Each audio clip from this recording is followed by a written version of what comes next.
সকলকে আমার চ্যানেলে একটা সুন্দর ওয়েলকাম জানাই। সকলকে স্বাগত। সকলে কেমন আছো? আশা করছি সকলেই ভালো আছো, আমিও খুব ভালো আছি। তোমাদেরকে আগের ক্লাসেই বলেছিলাম কোষ চক্রের একটা পার্ট ইন্টারফেস। আজকে পড়াবো মাইটোটিক ফেজ। তোমরা যদি ইন্টারফেসটা না বোঝো, আগের চ্যানেলে বা আগের ভিডিওটা দেখে আসো, তাহলেই এই ভিডিওটা আরও ভালো করে বুঝতে পারবে। লাইফ সায়েন্স খুবই সহজ একটা সাবজেক্ট, এবং তোমাদের যদি একটুও মনে হয় কঠিন, তাহলে আমার ক্লাস করলেই আর মনেও হবে না যে একটুও কঠিন আছে সাবজেক্টটা। লাইফ সায়েন্স মানেই আমাদের humans, animals, plants and micro organisms, মানে উদ্ভিদ, প্রাণী এবং ব্যাকটেরিয়া, ভাইরাস বা অণুবীক্ষণিক প্রাণী। আজকে আমরা কোষ বিভাজনের শেষ পর্যায়ে মাইটোটিক ফেজ নিয়ে আলোচনা করব। তোমরা আগে ক্লাসেই দেখেছো কোষ চক্রের মধ্যে ইন্টারফেস আর মাইটোটিক ফেজটা ঠিক কোথায় ছিল। ইন্টারফেসটা G1 SG2 দিয়ে 3টে ফেজে ভাগ করা ছিল। এখন আমরা মাইটোটিক ফেজ পড়ব, যেখানে 4টে ভাগে ভাগ করা রয়েছে। কি কি ভাগ?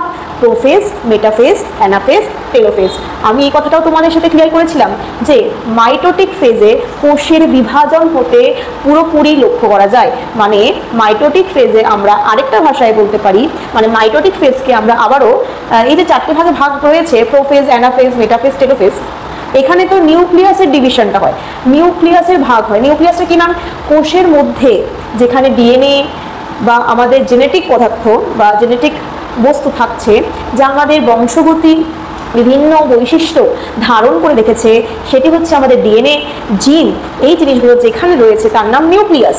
নিউক্লিয়াসটা যে পর্যায় বা যে পর্যায়গুলির মাধ্যমে ভাগে বিভক্ত হয়ে কোষ বিভাজন হচ্ছে, তাকেই বলছি আমরা mitotic phase. Mitotic phase mainly দুটো ভাগে ভাগ করা যায়, একটা হচ্ছে ক্যারিওকাইনেসিস, একটা সাইটোকাইনেসিস। কি বেসিসে? নিউক্লিয়াসের বিভাজন হলে আমরা বলবো ক্যারিওকাইনেসিস। কোষের মধ্যে নিউক্লিয়াসটা বিভাজন হচ্ছে, কিন্তু সাইটোপ্লাজমটা বিভাজন হচ্ছে না, তখন তাকে বলবো ক্যারিওকাইনেসিস।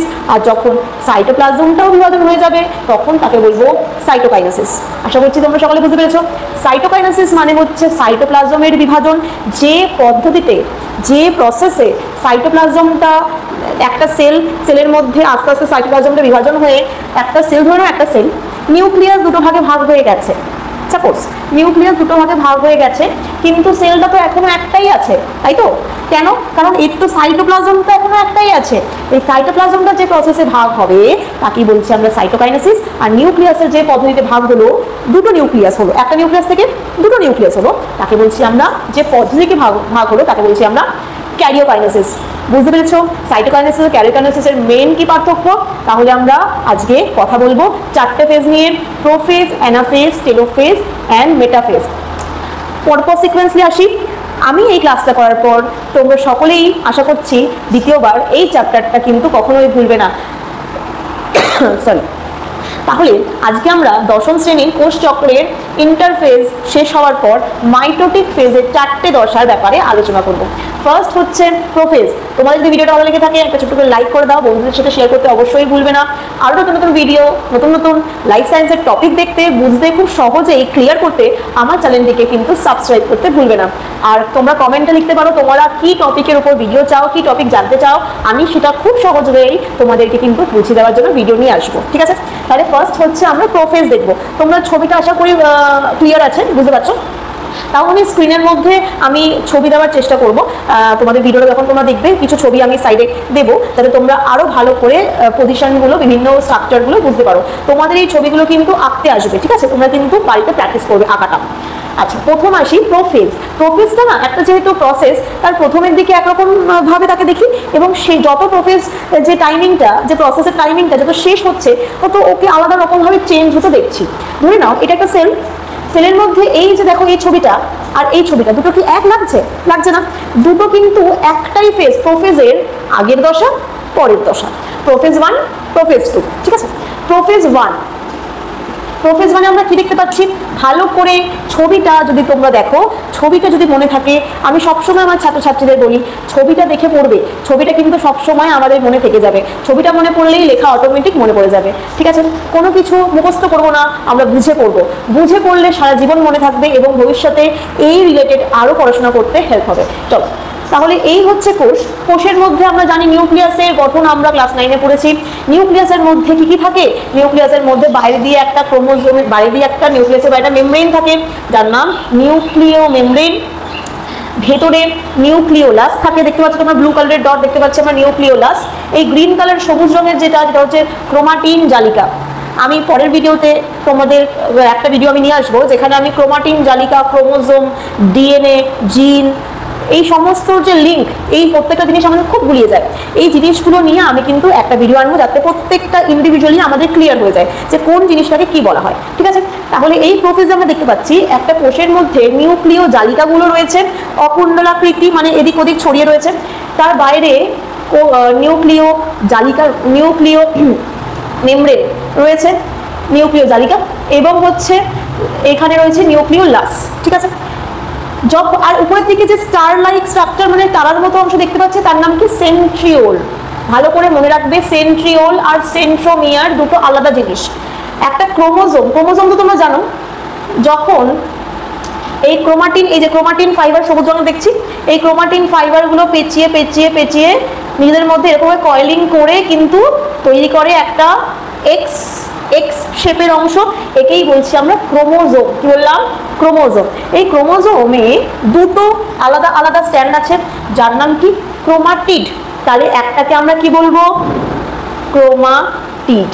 ক্লিয়ার? দুটো একসাথে, ক্রোমোজোম একটা, ক্রোমাটিড। ক্রোমাটিড কি? ক্রোমাটিন ফাইবারগুলো জড়িয়ে জড়িয়ে তৈরি হয়েছে ক্রোমোজোম। ক্রোমোজোমের মাঝখানে দুটো ক্রোমাটিডকে যে যুক্ত করে রেখেছে, এই যে একটা পুঁতির মতো অংশ, এর নাম কি? সেন্ট্রোমিয়ার। সেন্ট্রোমিয়ার। তাহলে সেন্ট্রোমিয়ার কি ম্যাম? সেন্ট্রোমিয়ার হচ্ছে দুটো ক্রোমাটিডকে যুক্ত রেখেছে যে পুঁতির মতো অংশ, তাকে বলছি সেন্ট্রোমিয়ার। সেন্ট্রিওল কি? সেন্ট্রিওল হচ্ছে তারার মতো অংশ, কোষের মধ্যে একটা কোষীয় অঙ্গাণু, যার কাজটা একটু পরেই করবো। তাহলে সেন্ট্রিওল প্রথমে দুটো থাকে, একটা থাকে ওটা কপি হয়ে দুটো হয়ে যায়। কোন ফেজে? ওটা হয়েছিলাম, আমরা করেছিলাম G1 ফেজে, ইন্টারফেজে। তাহলে এই সেন্ট্রিওলটা দুটো হয়ে গেল প্রোফেজ 1-এ। এবার প্রোফেজ 2-তে আমরা কি দেখছি? ভালো করে ছবিটা দেখো। প্রোফেজ 2-তে আমরা দেখছি যে সেন্ট্রিওলটা আস্তে আস্তে মেরুর দিকে, দুই মেরুর দিকে, একটা মেরুর দিকে একটা সেন্ট্রিওল, আরেকটা মেরুর দিকে আরেকটা সেন্ট্রিওল কিন্তু অগ্রসর করছে, চলে যাচ্ছে, দুই মেরুর দিকে চলে যাচ্ছে। আর কি দেখছি? আস্তে আস্তে নিউক্লিওলাসটা অবলুপ্ত হতে শুরু করেছে। অবলুপ্ত হচ্ছে নিউক্লিওলাস আর নিউক্লিয় মেমব্রেন, নিউক্লিয় জালিকা, ঠিক আছে? নিউক্লিয় মেমব্রেনটা কিন্তু নিউক্লিয় পর্দা, এখানে আমার একটু নামটা ভুল হয়েছে, নিউক্লিয় পর্দা। নিউক্লিয় পর্দা অবলুপ্তি হচ্ছে এবং নিউক্লিওলাস অবলুপ্তি হচ্ছে। আমাদের ছবি দেখলেই কিন্তু এর বৈশিষ্ট্য মনে থেকে যাবে যে প্রোফেজ দশায় ধীরে ধীরে যখন প্রোফেজ থেকে মেটাফেজে যাচ্ছে, কোষের মধ্যে 1 নম্বর সেন্ট্রিওলটা দুই মেরুর দিকে অগ্রসর হচ্ছে। দ্বিতীয় সেকেন্ড পয়েন্ট, নিউক্লিওলাস ও নিউক্লিয় পর্দা আস্তে আস্তে অবলুপ্ত হচ্ছে, আস্তে আস্তে দেখা যাচ্ছে না। তার ফলে কি হবে? একটা টাইমে অবলুপ্ত হয়ে যাবে। এবং এইবার থার্ড পয়েন্ট, ক্রোমাটিন জালিকাগুলো সুতোর মতো ছিল, সেটা আস্তে আস্তে কয়েলিং হচ্ছে, হয়ে ক্রোমোজোম উৎপন্ন হয়ে গেছে, ঠিক আছে? তাহলে আমরা 3-4টে পয়েন্ট পেয়ে গেলাম প্রোফেজ দশায়। আরেকবার তোমরা রিকল করো, মনে করো, তোমরাই বুঝতে পারবে, তোমরাও চেষ্টা করো বোঝার। প্রথমে হচ্ছে সেন্ট্রিওলটা দুই দিকে চলে যাবে, এটা একটা পয়েন্ট। সেকেন্ড পয়েন্ট, নিউক্লিয় পর্দা, নিউক্লিওলাস ও নিউক্লিয় পর্দা আস্তে আস্তে অবলুপ্ত হবে। নিউক্লিয় জালিকা আস্তে আস্তে দীর্ঘভাবে কয়েলিং করে তৈরি করবে ক্রোমোজোম, এক্স স্ট্রাকচারের ক্রোমোজোম। আর এইটা হয়ে গেল আমাদের প্রোফেজ দশা, এটা হয়ে গেল আমাদের প্রোফেজ দশা। এই দশায় ক্রোমাটিনগুলো ক্রোমোজোমে উৎপন্ন হলো, কিন্তু এদিক ওদিক ছড়িয়ে আছে। এরপরে আমরা চলে আসি প্রোফেজের পর মেটাফেজ। মেটা মানে মিডিল ফেজ, মিডিল মানে মাঝামাঝি থাকবে, মাঝামাঝি। দেখো তোমরা এই স্ট্রাকচারটা দেখো, ছবিটা দেখো, এখানে তোমরা বুঝতে পারবে ক্রোমোজোমগুলোর বাইরে আর মানে নিউক্লিয়াসের বাইরে আর নিউক্লিয়ার পর্দা নেই, তাই ওই ক্রোমোজোমগুলো কোষের মধ্যে ছড়িয়ে বেরিয়ে এসছে। এই কোষের মধ্যে বেরিয়ে এসে এই সেন্ট্রিওলগুলো কিছু তন্তু তৈরি করেছে, তাই না? কিছু তন্তু তৈরি করেছে যার নাম বেমতন্তু, বেমতন্তু কি করছে? এই ক্রোমোজোমগুলোকে আটকে রাখছে। বেমতন্তু ক্রোমোজোমগুলোর সাথে আটকে যাচ্ছে, কার মাধ্যমে? সেন্ট্রোমিয়ারের মাধ্যমে। কার মাধ্যমে? সেন্ট্রোমিয়ারের মাধ্যমে। সেন্ট্রোমিয়ার কি বলেছিলাম? দুটো ক্রোমাটিডের মাঝখানে থাকে সেন্ট্রোমিয়ার। সেন্ট্রোমিয়ার দিয়েই কিন্তু বেমতন্তুগুলো আটকে যাচ্ছে এবং ক্রোমোজোমগুলো একদম নিরক্ষীয় অঞ্চল বরাবর, মানে কোষের যদি আমরা মাঝখান থেকে ভাগ করি একদম মিডল ইকুয়েটোরিয়াল লেয়ার অঞ্চলে কিন্তু ক্রোমোজোমগুলো দেখো সুন্দর সারিবদ্ধভাবে অবস্থান করেছে। এই ফেজটাকেই বলছি আমরা মেটাফেজ। তাহলে ক্লিয়ার, ক্রোমোজোমগুলো যেহেতু নিউক্লিয় মেমব্রেন নেই তাই ওটা বেরিয়ে এসছে, সেন্ট্রোমিয়ার দুদিকে চলে গেছে, সেন্ট্রিওল দুদিকে চলে গেছে, গিয়ে একটা সুন্দর কি তৈরি করেছে, বেমতন্তু তৈরি করেছে। বেমতন্তুগুলোর মাঝে মাঝে ক্রোমোজোমগুলো কার সাহায্যে আটকে গেছে, সেন্ট্রোমিয়ার দিয়ে আটকে গেছে। কোথায় আটকে গেছে, কোন অঞ্চলে, নিরক্ষীয় অঞ্চলে আটকে গেছে এবং ক্রোমোজোমগুলো সুন্দরভাবে স্ট্রেচ মানে লম্বালম্বি ভাবে অবস্থান করেছে। তাহলে মেটাফেজ ক্লিয়ার হয়ে গেল আমাদের, কি হলো তো, বুঝলে? একদম ঠিক, আমি জানি তোমরা বুঝেছো। নেক্সট চলে আসি মেটাফেজের পর অ্যানাফেজ। কখনোই মেটাফেজের আগে অ্যানাফেজ আসবে না, অ্যানাফেজের আগে প্রোফেজ, মানে মেটাফেজের আগে অ্যানাফেজ আসবে না, প্রোফেজ আসবে। স্টেপ বাই স্টেপ আমাদের লিখতে হবে। আমরা যদি এদিক ওদিক করে লিখি তাহলে কিন্তু হবে না। আমরা তো স্টেপ বাই স্টেপই পড়ছি, তাই না? প্রথমে ক্রোমাটিন জালিকা থেকে ক্রোমোজোম হলো, ক্রোমোজোমগুলো তখন নিউক্লিয়াসের মধ্যে ছিল, এখন ক্রোমোজোমগুলো সেলের বাইরে বেরিয়ে এসে যুক্ত হয়ে গেছে বেমতন্তুর সাথে, কার মাধ্যমে, সেন্ট্রোমিয়ারের মাধ্যমে। একেই বলছি আমরা মেটাফেজ। মেটাফেজের পর চলে আসছি অ্যানাফেজ। খুব ইম্পর্টেন্ট পয়েন্ট অ্যানাফেজ, বারবার প্রত্যেকবার পরীক্ষায় প্রশ্ন আসে তোমাদের অ্যানাফেজ দশার বৈশিষ্ট্য লেখো। অ্যানাফেজ দশা যদি ভালো করে দেখি ছবিটা, এই ফেজে ক্রোমোজোমগুলো কিন্তু সারিবদ্ধভাবে নিরক্ষীয় অঞ্চলে আটকে ছিল। এখন কি করছে, এই যে সেন্ট্রোমিয়ার যে অংশটা, এই দুদিক থেকে টান দিচ্ছে, এই দুদিক থেকে কি হচ্ছে, টান পড়ছে। দুদিক থেকে যদি টান পড়ে তাহলে তো দড়িটা তো ছিঁড়বেই, তাহলে ক্রোমোজোমটাও ছিঁড়ে যাচ্ছে। তার মানে এই অংশ বরাবর কিন্তু সেন্ট্রোমিয়ারটাও কি হচ্ছে, সেন্ট্রোমিয়ারটাও কিন্তু ছিঁড়ে দুই প্রান্তর দিকে চলে যাচ্ছে। তাহলে দেখো সেন্ট্রোমিয়ার অংশটা ছিঁড়ে কিছুটা অংশ ক্রোমোজোমের উপরের দিকে যাচ্ছে, অগ্রসর হচ্ছে, তাই না? কিছু আবার নিচের দিকে অগ্রসর হচ্ছে। আমরা এখানে কি বলবো, আমরা এখানে বলবো যে ক্রোমোজোমের সেন্ট্রোমিয়ার অঞ্চল বিভাজনের ফলে ক্রোমাটিডগুলি, ক্রোমাটিড কেন বললাম, আমি আগেই বলেছিলাম এক একটা ক্রোমাটিড মিলে ক্রোমোজোম হচ্ছে, তাহলে দুটো ক্রোমোজোমকে ভাঙলে ক্রোমাটিডই হবে এক একটা। তাহলে এক একটা ক্রোমাটিড দুই মেরুর দিকে অগ্রসর হচ্ছে, এটা একটা মেরু, এটা একটা মেরু, দুই মেরুর দিকে অগ্রসর হচ্ছে। কি বিভাজন হয়েছে, এখানে সেন্ট্রোমিয়ার বিভাজন হয়ে দুই মেরুর দিকে ক্রোমাটিডগুলি চলন ঘটছে। এই চলনকে কি বলা হয়, অ্যানাফেজীয় চলন, অ্যানাফেজ চলন, ঠিক আছে, অ্যানাফেজ চলন বলা হয়। এবং এই চলনটার ঘটার সময় যেহেতু সেন্ট্রোমিয়ার থেকে ভেঙে গেছে, তাই এই ক্রোমাটিডগুলো দেখতে অনেকটা এল জে আই শেপের হয়। সেন্ট্রোমিয়ারের অবস্থান অনুযায়ী একে অনেকটা আই জে এল শেপের মতো দেখতে হয়ে যায়, ঠিক আছে।